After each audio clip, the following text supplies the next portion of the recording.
Pessoal, ainda sobre o Império Romano, né, eu dividi essa aula em duas etapas para não ficar muito extensa. Então nós vimos aí a história de alguns imperadores romanos, né, com algumas peculiaridades aí bastante interessantes. Né, alguns com sorte no amor, outros nem tanto. Alguns nomeando cavalo como senador, outro gostando aí inúmeras atividades aí que não eram muito convencionais, digamos assim, né? Inclusive, tem um filme que descreve a história do Calígula, tá? Leva o nome dele, Calígula também, que vai mostrar um pouco aí de como era a vida desse imperador, que não era muito assim, digamos, convencional, né? Vamos usar essa palavra aí, essa palavra mais bonitinha, para não falar que eu era louco mesmo. E aí, pessoal, dentro desse contexto, não tem como a gente falar do Império Romano sem falar da exploração da mão de obra escrava. Lembrando que a escravidão aqui não está ligada à questão racial, mas está ligada especificamente à questão de dominação. Então, ou essa escravidão era dívida, ou essa escravidão eram para aqueles povos que eram subjugados, que eram dominados por Roma. E, só para fins de conhecimento, Roma tinha uma forma diferente de dominar os povos, eram de acordo com a resistência. Então, na localidade, pagava-se tributos, fornecia homens para o exército, né? Em outras localidades que impunham maior resistência, parte dessa população era escravizada. Então, Roma é baseada na mão de obra escrava, né? Então, Roma vai ter como pilar da sua economia os escravos que sustentavam toda essa mola propulsora, essa máquina, né, que era essa cidade gigantesca aí já no mundo antigo. Né? Pessoal, o escravismo em Roma ele vai gerar uma série de revoltas. Dentre elas, uma das mais famosas é a revolta de Espartaco. Né? Essa revolta deu origem aí a alguns filmes e tem esse seriado também que está aí na tela, tá? Que tem, se eu não me engano, na Netflix. O Espartaco, se eu não me engano, são 3 ou 4 temporadas, se não me falha a memória. Tá?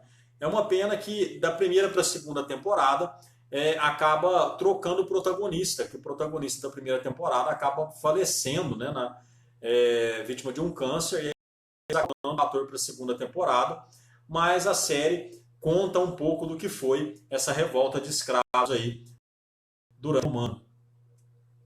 Então, ela aconteceu em 73 a.C., né? Então, Espartaco ele vai liderar uma revolta em Capua, né, com mais de 200 gladiadores, vai formar um exército com mais de 100 mil combatentes, né? E ao longo de 2 anos aí, várias legiões do exército romano. Lembrando que o exército romano era composto por mercenários, ou seja, eram homens que nem sempre eram romanos de natureza, de berço, mas que recebiam um soldo, salário, para estar a serviço de Roma. Tá? Em 71 a.C., a turma do Espartaco, esse movimento rebelde, vai acabar sendo derrotado. E mais de 6 mil escravos, prestem atenção nesse número, pessoal, mais de 6 mil escravos vão ser crucificados ao longo da Via Ápia, né, na região de Roma. Ou seja, mais de 6 mil homens vão ser crucificados, tal qual, né, o castigo que foi imposto ao Cristo. Né, vão ser pregados numa cruz e vão ter seus corpos apodrecendo aí ao ar livre para quem pudesse ver, para servir de exemplo. Né? Então, é uma das revoltas aí de escravos que, durante o Império Romano, acabou acontecendo. E aí, pessoal, dentro do legado romano, a base do nosso direito hoje ela é baseada no direito romano. Tá? Então, quem estiver pensando aí em cursar a área de humanas na área de direito, vai ter aí um contato com a história, principalmente no berço, na base aí, quando fala da Constituição do direito. Tá? Então, aí, a classificação do direito romano, né, entre o pretor urbano, o pretor peregrino, ou seja, as divisões que eram diante de cada elemento para cuidar de conflitos específicos, né? Por exemplo, o pretor urbano ele cuidava dos conflitos entre patrícios, né? Entre os cidadãos romanos. O peregrino já cuidava dos conflitos entre a plebe e os patrícios. Então, ou seja, já haviam as divisões, assuntos específicos, né? O júri civile, que é o direito de todos os cidadãos, que era o direito civil, tá? que era o direito comum a todos os povos, independente de serem cidadãos ou não, como direito à propriedade privada e tudo mais, né? Os naturali, né, que eram relativos a matrimônio, a procuração, essa parte mais da esfera aí do indivíduo, né? No século VI, o Código Juris Civili, ou Código do Direito Civil, é chamado também de Código de Justiniano. Justiniano, que também é um imperador, vai fazer algumas alterações bem interessantes nesse código, tá? Compilando aí várias leis romanas. E aí, também, nós não deixar de falar como herança também do Império Romano e também da influência que a religião vai exercer, que é o cristianismo. E aí vocês podem se perguntar, como uma religião que surge na região da Palestina, uma região distante, com poucos seguidores, né, ela vai ganhar corpo e vai ganhar inúmeros seguidores dentro do maior império vigente naquela época. A região da Palestina também era uma área de domínio romano. Tá? Tanto é que aparece a figura do Pôncio Pilatos na história do Cristo. Tá? O Pôncio Pilatos era um governador romano na Palestina. Né? Então, o contato dos romanos com aquela região vai fazer com que o cristianismo também fosse levado a Roma. Tá? Então, tanto é que Jesus nasceu no reinado do Otávio Augusto e foi morto no reinado do Tibério. Né? Então, num primeiro momento, os imperadores romanos vão impor uma perseguição muito grande aos cristãos, aos primeiros cristãos, porque havia em Roma um culto ao imperador. Então, Roma era politeísta e o imperador era tido como uma divindade, e os cristãos não aceitavam essa ideia de ter um outro Deus que não fosse o Deus único, Yahvé, Javé, Jeová, né, e aí várias denominações de acordo com a tradução. Então, justamente essa negativa de adorar o imperador como Deus vai fazer com que esses cristãos fossem perseguidos, tivessem que rezar em lugares ermos, lugares desertos, rezar dentro de catacumbas. Se fossem pegos rezando, muitos deles eram mortos ou levados para o Coliseu para servir de espetáculo. Né? Essa história começa a mudar a partir de 313, quando Constantino, né, vai assinar o Edito de Milão, que vai conceder liberdade de culto aos cristãos. Então os cristãos poderiam professar sua fé dentro de Roma, sem correr o risco de serem mortos por isso. Tá? E em 380, o Teodósio vai assinar o Edito de Tessalônica, que aí sim vai dar plenos poderes para a Igreja Católica, que vai ganhar cada vez mais força dentro de Roma, que vai transformar o cristianismo na religião oficial de Roma. Então a Igreja ela passa de um curto período de perseguida, tá, ao momento em que ela vai ganhar o status de ser religião oficial do Estado romano. E aí, com isso, ela vai ganhar uma série de benesses, né? Vai se expandir, tanto é que até hoje a sede da Igreja Católica no mundo fica próxima a Roma, no Vaticano. Né? Mas isso aí a gente vai ver oportunamente em outras situações. Pessoal, seguindo a isso, no século III, Roma vai enfrentar uma grave crise. Tá? Primeiro, o fim das guerras vai resultar também em menos dinheiro e menos recursos que vai entrar e automaticamente menos escravos. Menos escravos trabalhando, com menos recurso, né, vai haver uma escassez de mão de obra e vai haver uma crise.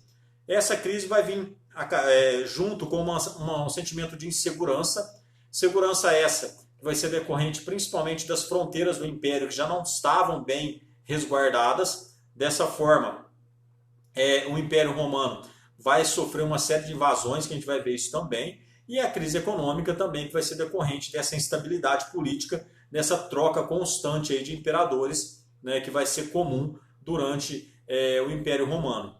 O Baixo Império Romano vai ser marcado aí pela transferência da capital do Império para Constantinopla, pelo Constantino, né, no ano de 330, e pela divisão do Império Romano em 395. Tá? Então vai ser criado ali o Império Romano do Ocidente, com a capital em Roma, tá? E o Império Romano do Oriente, com a capital em Constantinopla, ou pode aparecer também a capital Bizâncio, que era a antiga cidade de Bizâncio, uma antiga colônia grega. Tá? E aí, pessoal, a decadência de Roma, né, a derrocada do Império Romano, vai surgir, como eu falei, da fragilidade dessas fronteiras, que muitas vezes eram resguardadas ali por exércitos mercenários, e esses bárbaros vão entrando gradualmente. Lembrando que bárbaro, o romano considera como bárbaro todo aquele que não falava latim. Então, se não falava latim, se não havia passado pelo processo de romanização, ou seja, não tinha a mesma cultura romana, com certeza ele era considerado um bárbaro, um estrangeiro, algo rude, rudimentar, né, bem assim, tosco mesmo, e não era bem aceito nessa sociedade. Então, esses povos bárbaros vão começar a adentrar essas fronteiras já fragilizadas do Império Romano. Assim como a crise do escravismo, né, devido aí à falta da expansão militar e também a diminuição da conquista de novos povos, né, crise econômica e política decorrente das disputas pelo poder, o enfraquecimento do exército, que já não conseguia se manter, afinal de contas, o Estado em crise não vai ter como pagar mais esse exército mercenário, tá? Isso vai ocasionar na queda do Império Romano do Ocidente, ou seja, a parte ocidental, a parte de Roma, vai ser invadida pelos Érulos, né, povos bárbaros ali, que vão depor o Rômulo Augusto no ano de 476. Isso não é o fim do Império Romano na sua totalidade.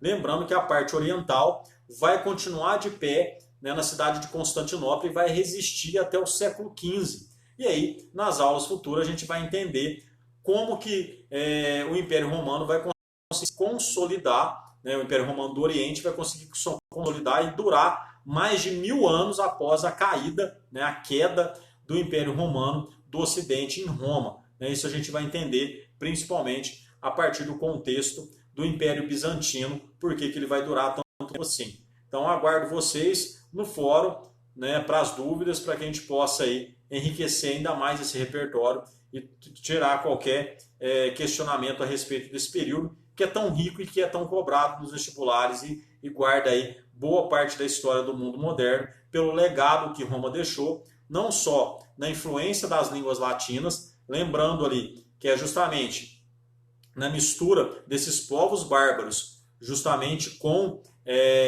os romanos, é que vai dar origem ao que nós chamamos de línguas latinas, como a nossa, o português, como o francês, como o espanhol, como o italiano, que vai vir da mistura do dialeto que esses povos bárbaros falavam com a língua, com o latim, que aquela língua falada em Roma na época.